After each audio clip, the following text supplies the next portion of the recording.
उत्तराखंड की ये भूमि वीर प्रसभा रही है। स्वाधीनता के बाद के सभी युद्धों में उत्तराखंड के वीरों ने सर्वोच्च बलिदान दिया है। मैं उन सभी वीरों को और वीर भूमि उत्तराखंड को नमन करती हूँ।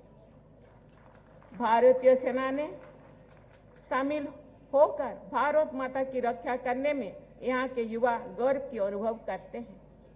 राष्ट्र की रक्षा के प्रति उत्साह का ये भाव सभी देशवासियों के लिए अनुकरणीय है। हमारी थल सेना के 2 रेजिमेंट्स, कुमाऊं रेजिमेंट और गढ़वाल रेजिमेंट का नाम उत्तराखंड के क्षेत्र के आधार पर रखा गया है। ये उत्तराखंड की शौर्य परंपरा को रेखांकित करता है। भारत के प्रथम chief of defence staff general Bipin Rawat ji इसी धरती के सपूत थे। हमारे वर्तमान chief of defence staff general Anil Chauhan ji Uttarakhand की ही निवासी है। देवियों और स्वजनों, उत्तराखंड की फिजिकल और डिजिटल कनेक्टिविटी निरंतर बढ़ाई जा रही है। भारत की अध्यक्षता में हुई G20 से जुड़ी गतिविधियों के क्रम में G20 के इंफ्रास्ट्रक्चर ग्रुप की एक बैठक ऋषिकेश में संपन्न हुई थी। उस बैठक में विश्व स्तरीय इंफ्रास्ट्रक्चर के निर्माण से जुड़ी सार्थक चर्चाएं हुई।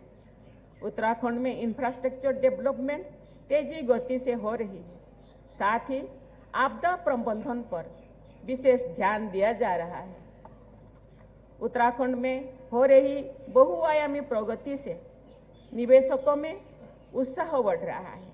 मुझे बताया गया है कि दिसंबर में देहरादून में ग्लोबल इन्वेस्टर समिट का आयोजन किया जा रहा है।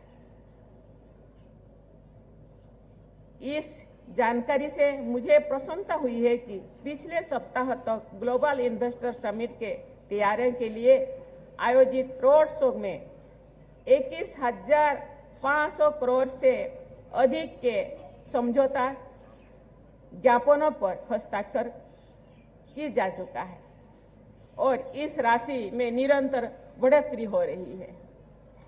निवेशकों में उत्तराखंड के प्रति बढ़ते उत्साह को कार्य रूप देने के लिए प्रयास किए जा रहे हैं।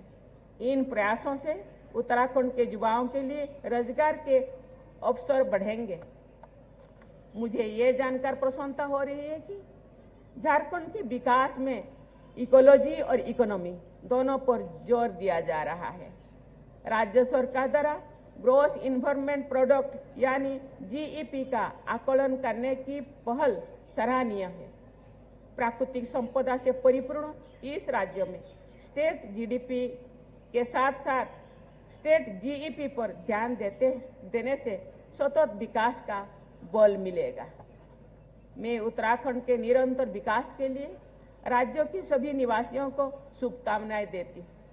राज्यों के विकास को राज्यपाल महोदय के मार्गदर्शन और आदरणीय मुख्यमंत्री जी के सक्रिय नेतृत्व से दिशा और शक्ति प्राप्त हो रही है। इसके लिए मैं आप दोनों की तथा राज्य सरकार की पूरी टीम को बहुत बहुत बधाई देता हूँ। मेरा विश्वास है कि देवी देवताओं के विशेष आशीर्वाद से समृद्ध इस पावन भूमि के निवासीगण सुख, समृद्धि और विकास की नई ऊंचाई तक अवश्य पहुंचेंगे।